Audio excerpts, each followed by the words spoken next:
morning, everyone, and welcome to our morning meeting. Friday, we saw action post Fed statement that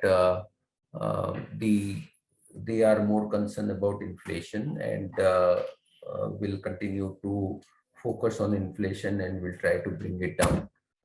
Even if it has their action may take some impact on the economy and which will not be a priority, and the priority will be to control the inflation.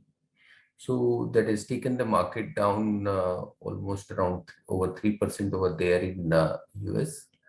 And even the futures are also not showing any positive signs even after such a large decline in the US market. So today morning, futures of the US market are also down. But if we talk about the Asian market, most of the Asian market has opened lower. But we are seeing some positive trend from there, not very big, but marginal up move from what was the opening. Most of the market had shown sign that from where they open, they are showing direction moving up. Commodities are also seeing some burn, but not very large. Oil, on the contrary, is up by almost around $2. Is at around $102, and iron ore is down by around 1.5%, and steel is down by around 2% in China. So overall scenario seems quite dull post the Jackson Hole meeting update of the Fed meeting, and this will also have some impact on Indian market as well.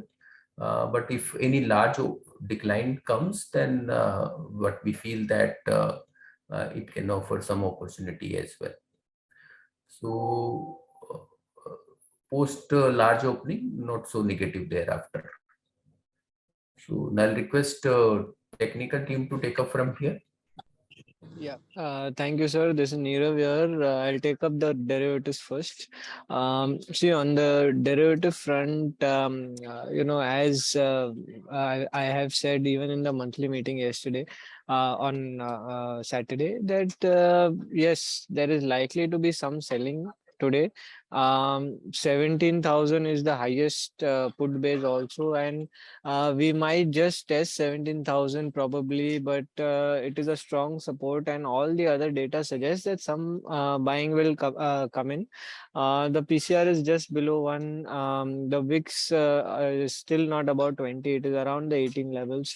FIs continue to buy and open interest is light. So all of these are positive indicators, and that does suggest that any selling will be bought into, and there can be a good recovery in the later part of the week.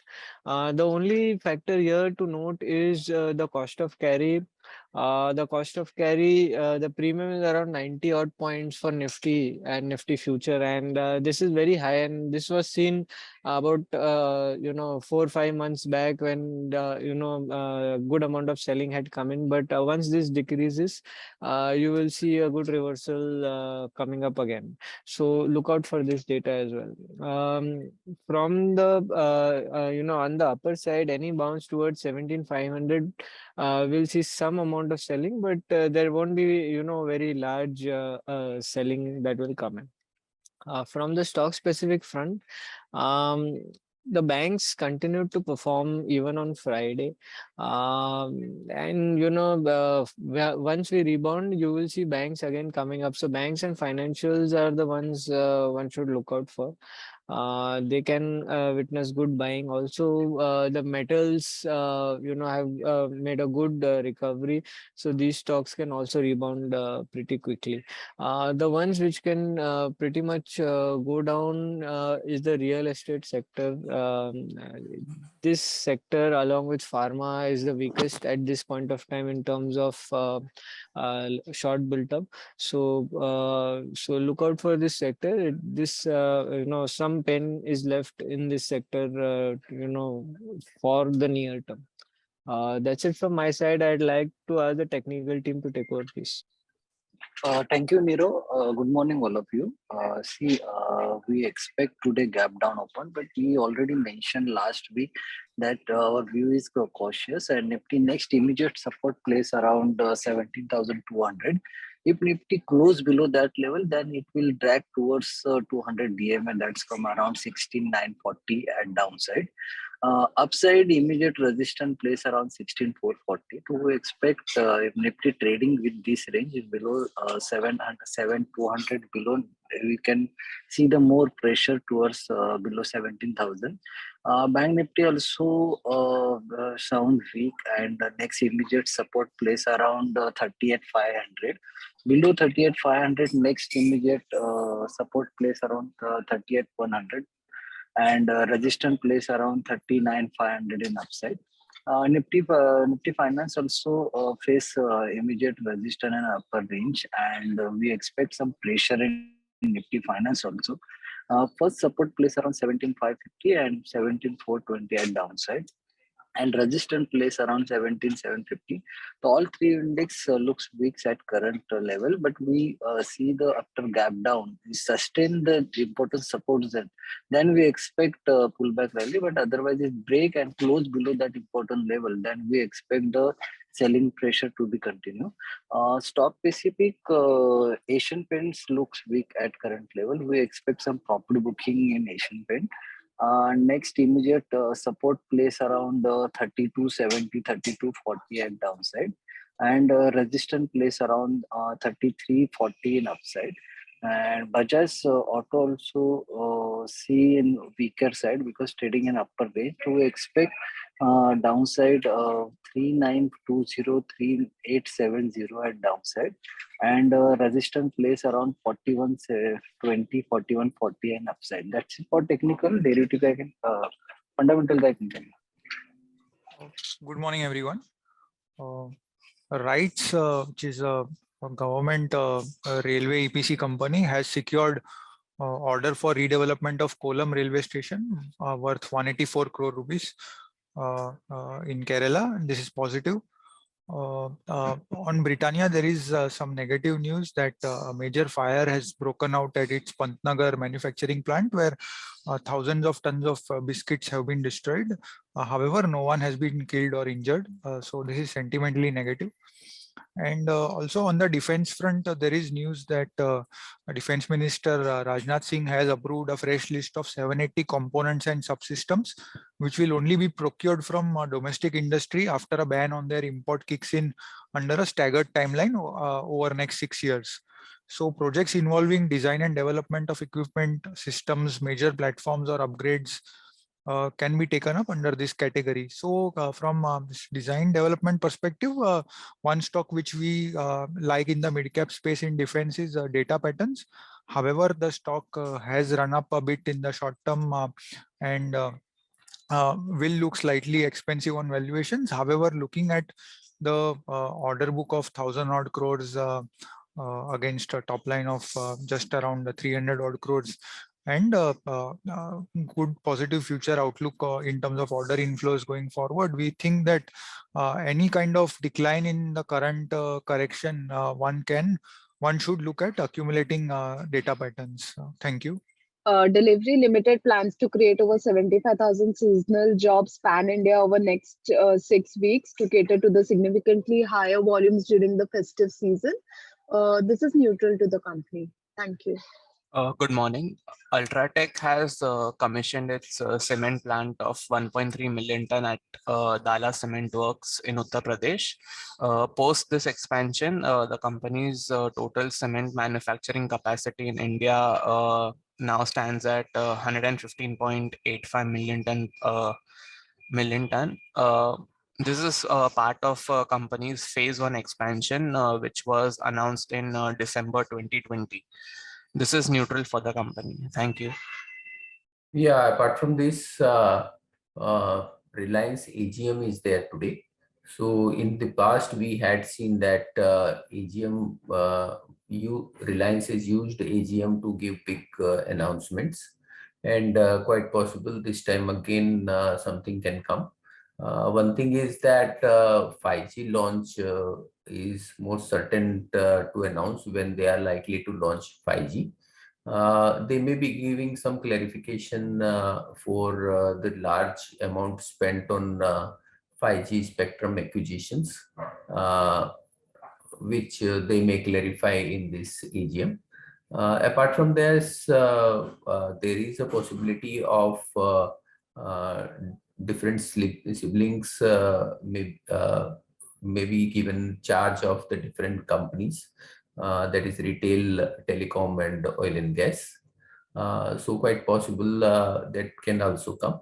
But apart from that, if suppose any timeline come for the IPO of retail or Geo, that will trigger a very big positive. Otherwise, seems more of a in line with what market is expecting. So that things to be watched for today's in the date when the AGM starts. Apart from that, Cipla has received Form 483 for one of their site in Goa. In fact, this was under alert earlier from US FDA. So as such, was not getting any fresh approvals from that particular site in the past also. This time now they got 6 observations, and few of them are repetitive. So the resolutions will take time from here. So more of a neutral, because anyhow that was not giving any great contributions. Similarly, Glenmark also got import alert for their plant in Goa. So this will act as negative for Glenmark, as this plant was quite operational. So that's all from us, and now I'll request commodity team to take up from here.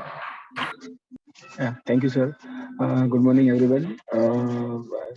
Today we have seen a sharp rise in dollar index. Commodities should have a inverse relation with it. So prices are expected to open down. However, there could be a pressure going forward. So today the strategy should be sell and sell on rise. So gold, it is if sustaining below 51 150 levels, 51 100, so it is a crucial level. So closing below 51,000 also is a negative sign, and prices could test 50,000 on lower end. So selling on rise is recommended in gold. Silver also crucial level is 54,000. Selling around 54,500, 600 is advisable with a stop loss of 55 100. Crude oil, we should see a bounce back. Prices are expected to test 7600, 7650 on the higher end. So buying in crude oil is recommended with a stop loss below 50. Natural gas also looks positive, have opened gapped up, but buying around 755 levels is recommended with a stop loss of 745. Can test 775, 780 on higher end. Metals also are looking weak. Prices can test, copper can test 660 on downside, weak below 670, 72. So selling around 670, 72 is recommended with a stop loss of 677. Zinc also should correct. So selling in zinc also is recommended with a stop loss of 318. Prices can test 312 on downside. That's it from me. Ria could take over from here.